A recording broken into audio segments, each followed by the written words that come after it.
Sir ఇవాళ రేపు చూసుకుంటే ఈ వింటర్ సీజన్లో సైనస్ అనేది చాలా కామన్ ప్రాబ్లం అయిపోయింది. సో దీన్ని క్రానిక్ ఆర్ సస్టైన్డ్గా ఉండకుండా ఇమీడియట్గా తగ్గిపోవడానికి ఎలాంటి ప్రికాషన్స్ ఆర్ ఎలాంటి ట్రీట్మెంట్ తీసుకోవాలంటారు?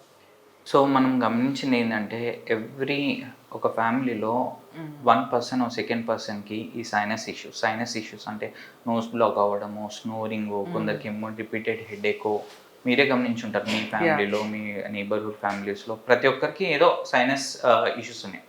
ఈ సైనస్ ఎందుకు వచ్చింది? ఏదన్నా అనాటమికల్ డిఫెక్టా, లోపల ఏమన్నా బోన్ బెండ్ అవ్వడం వల్ల వచ్చిందా, or else any allergies aggravate చేస్తున్నాయా? సో ఎలర్జీస్ అగ్రివేట్ చేస్తుందంటే సింపుల్, మీకే తెలుసు, ఆ ఎలర్జెన్స్ని అవాయిడ్ చేసుకోవడం. అంటే హోమ్ డస్ట్ లేకుండా ఉండడము, లేదు అని అంటే కొందరికి ఫుడ్ ఎలర్జీస్ వల్ల కూడా కంటిన్యూస్ స్నీజింగ్స్ అలాంటివి గమనించుకుంటే ఆటోమేటిక్ మీరే ప్రివెంట్ చేసుకోగలుగుతారు. ఈ అనాటమికల్ డిఫెక్ట్ అంటే నోస్ బెండ్ ఉండడం వలన, లేదు అంటే నోస్లో కొంచెం స్పేస్ తక్కువ ఉండడం వలన, అలా ఉంటే అది ఎట్లా మీరు మా దగ్గరికి రావాల్సింది. ఎందుకంటే అది ఏం సిమ్టమాటిక్ ట్రీట్మెంట్ అప్పుడప్పుడు అవుతుంది, కానీ పర్మనెంట్ సొల్యూషన్ కావాలి అని అంటే మేము ఎవాల్యుయేట్ చేసుకొని దాన్ని బట్టి whether it is medical management or surgical management will be deciding. Okay. So ఇలాంటి ప్రికాషన్స్ కూడా తీసుకుంటే యా బెటర్గా వాళ్ళకి తొందరగా తగ్గిపోతుంది. Thank you sir. Thank you.